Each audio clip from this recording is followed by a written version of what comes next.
they'd look at their super and notice they hadn't actually been getting paid anything. And a lot of the time those companies would go bankrupt and they wouldn't be able to afford to pay back that super. So all this time that friends and family had been working and should have been getting paid that super, they weren't. And then it got to the end and there was no way for them to gain all that super back because the companies went broke. You're listening to the Young Minds Podcast. 1, 2, 3, listen.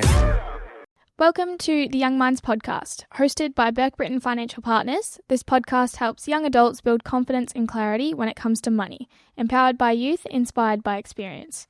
We know that navigating the world of finance in your late teens to 20s can feel overwhelming, whether it's understanding your first payslip, learning how to invest, managing student debt, or just trying to save without missing out on life, because believe it or not, it is actually possible. That's why this podcast is here, to make finance more accessible, more understandable, and way more relevant to your life right now. Each episode will break down key financial concepts, give you practical tips you can actually use, and have real conversations about money. From budgeting and credit scores to purchasing your first home, we cover it all. As university students coming to the end of our degrees, we created this podcast not because we have all the answers, but because we're asking the same questions you are. Each episode will be accompanied by a qualified financial advisor from the Burke Britain Financial Practice to provide insight and guidance in the topics to come. No confusing words, no lectures, just honest insight to help you make smarter money moves now and in the future. So whether you're studying, working, or figuring things out, you're in the right place. Accompanying us today again is Delta. Welcome back, Delta. Alrighty, so to get us started, I've just got a bit of a hook for our audience to draw us in. So I've got, imagine waking up at 60 and realizing your younger self gave you the ultimate gift, financial freedom. The gift starts with one word, superannuation. So to get us started today, Delta, we'd like to just touch on what's the legal minimum your boss has to pay into your super? Actually, let's take it back a step. What is superannuation? Yeah, great question, Bridie. So superannuation is a compulsory retirement income scheme that we have in Australia.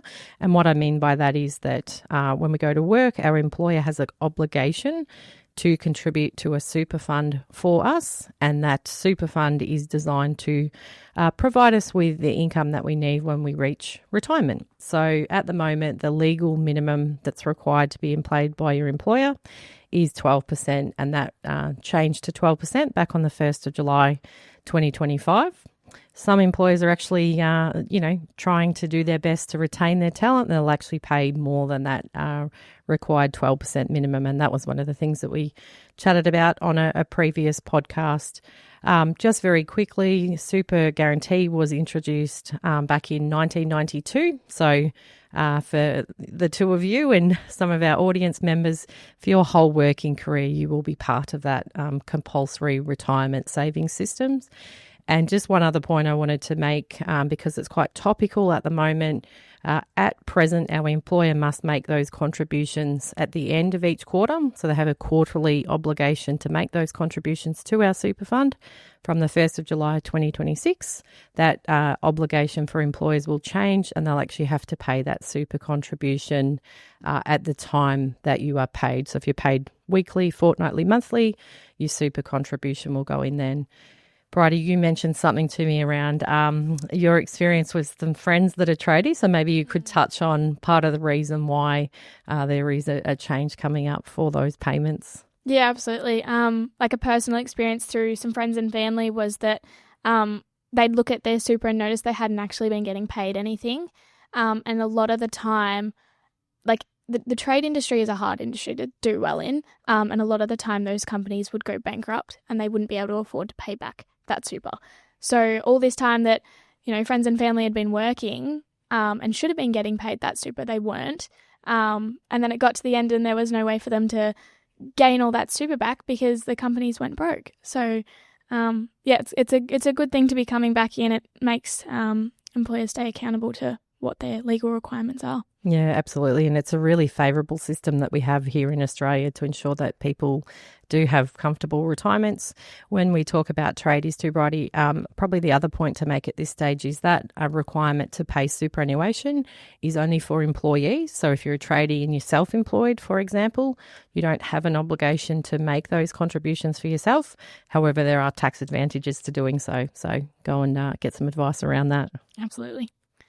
Now, going into choosing the best industry fund or just best superannuation funds to pick.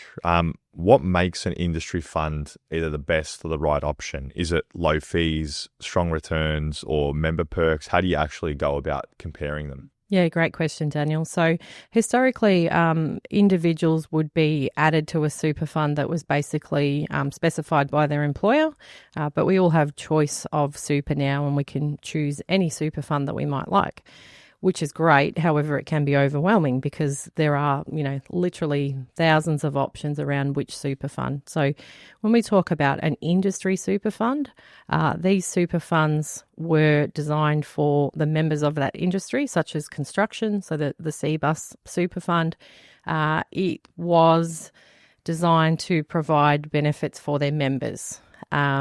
So that is an option perhaps if you're in that particular industry. Then we have what we call retail superannuation funds, where we just join a super fund, again, where the trustee, so the people that manage the super fund, are doing their best to provide investment returns and benefits and so on for you as a member. And then at the other end, at the very extreme, we have self-managed super funds, for example, and that's normally something that we explore perhaps as we're a bit further into our career and we've got a greater scale of money invested. Perfect. Thank you for that. And branching off from, it's built into industry funds actually. We've got different kinds of investment options, and built into that is your growth versus defensive. Can we touch on what growth is, what defensive is, what the different options are, and how do you know which one's best for you? Yeah, great question again, Bridie. So when we talk about growth versus defensive, what we're talking about is when your employer puts a super contribution in for you, let's say it's $500, just for example's sake, that $500 is actually invested somewhere. So, anyone in Australia with money in superannuation has investments. So whether or not they're sort of actively managing those or aware of them, we are all investors in that respect. So when we talk about growth, these investments are things like shares, infrastructure, exposure to property and so on. And those are the investments that we have that we anticipate over time will grow in value. However, they are volatile, and what that means is that they can go up and down over our investment time frame. When we look at superannuation, it's a very long investment time frame. If we start out in the workforce at 18, we start receiving super, we're looking at 40 plus years before we're even in a position to start accessing some of that post 60. So the growth is the stuff that over time we anticipate will grow in value, but it will be volatile along the way. The balanced investments are things like cash, term deposits, bonds, and that's basically designed to provide a bit of a buffer where the growth investments might decrease in value temporarily. Something's happening in the market. So the key there, Bridie and Daniel, is just around ensuring that that level of risk that you take is appropriate for what you're comfortable with, given the time frame that you have that money to be invested for. In regards to having multiple super funds, some people have multiple, they may not even realize or they may have forgotten about it. Why does having more than one super fund actually cost you? And how do you consolidate them without messing up any insurance that you have within those super funds? Yeah. So when we look at clients that might come to us with multiple super funds, we're just assessing whether or not it's appropriate to have two super funds. So, for example, if we've got a couple of super funds, then we're paying fees on both of those funds. When I talk about fees, that term is very broad because fees might include a member fee to be part of that super fund. There might be investment management fees. Fees could be insurance premiums. So when we look at multiple super funds that a client might have, we're assessing whether one of those super funds, for example, might house some insurance. And that's a real key consideration for us if somebody comes to us and they have some health considerations that might mean they might not be able to get any new insurance from an insurer. So we're assessing all of those things. So if you have multiple super funds, what I'd suggest is, again, you have a look through the details of those. How is the money invested and do you have insurances? If you get stuck, reach out. Absolutely. It's very important that as you're checking off these lists, like if you need help, ask for it. It's better to ask for help than muck something up and regret it later. But tying in nicely to what we were just talking about, insurance in super. What insurance could actually be in there? And we've touched on a little bit previously in our actual insurance podcast, so go back and have a look at that one if you're listening. But how do you know if what you've got in there is actually enough? Yeah, okay. So the types of insurance that we can hold within our super fund are death cover, total and permanent disablement cover or TPD, and income protection cover. So there's a fourth type of insurance called trauma cover, and we're not able to own that within our superannuation. So if you joined a super fund, you may have automatically received some insurance when you joined. The key there is to have a look at whether or not that level of insurance might be appropriate to you. You know, if you're in a position where you've purchased your first home and all of a sudden you've got some debt that you didn't have previously, you know, you might wish to provide for your partner or your loved ones in the event that something happens to you and you want to clear that debt. So again, my advice is always be proactive and go and have a look. Try and make an assessment around what you might need. If you get stuck, reach out. Mm-hmm. Perfect. In regards to maybe salary sacrifice, just touching on that, maybe if we could just explain what it is, how does it work, and how it might benefit you as an employee of a firm. Yeah, okay. So salary sacrifice is where we choose to sacrifice some of our wage or income and have that go to our superannuation fund. Why might we do that? That is because those contributions that we make voluntarily to our super fund are pre-tax contributions. So what I mean by that is if we earn $1,000 a week, for example, and we choose to salary sacrifice $100 of that, our employer sends the $100 off to our super fund, and then we only pay tax on the remaining $900. So we get sort of that tax advantage to making that contribution with pre-tax money.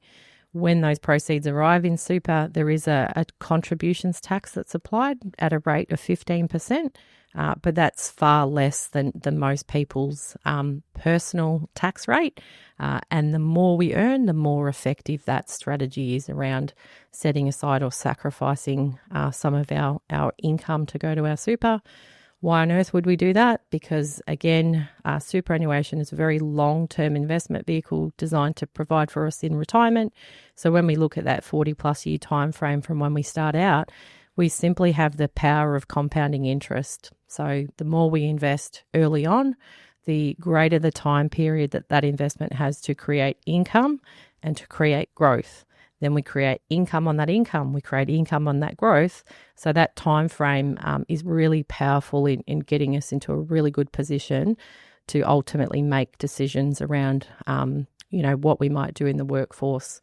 When we reach that latter stage, the key there is that it's very much a deferred reward system. So, where we sort of want right now, it can be difficult to really be disciplined and have that mindset around, if I look after that today, my future will be taken care of. Perfect. And then just one more thing touching on salary sacrifice.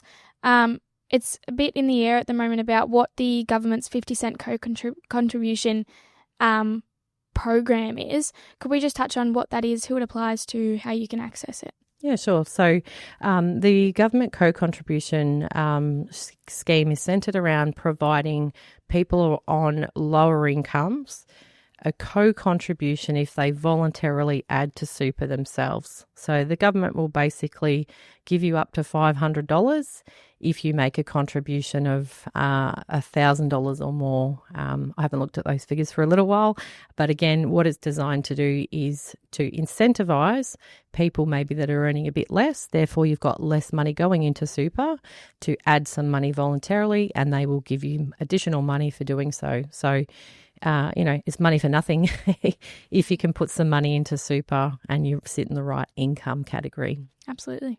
Perfect. Now, this is for all the viewers out there. Maybe today, take 3 minutes, log into your MyGov, find your super funds if you don't already have access to them, confirm what your investment options are, even just have a look, check if you've got any insurance within your super funds as well. And then potentially, if it's appropriate, feel free to even try and just tiny test contribution, even $20 a week, and just see how you go. Your future self will thank you. Thanks so much, Delta. Thanks, Brady. Thanks, Daniel. We hope you enjoyed today's episode. If you're keen to understand more about how financial advice could benefit you, follow us on Instagram, Facebook, YouTube, and Twitter at Burke Britton FP, or Google Burke Britton Financial Partners to check out our client reviews, testimonials, and make a time to meet one of our certified financial planners by clicking Book Now on our website. Thanks for listening.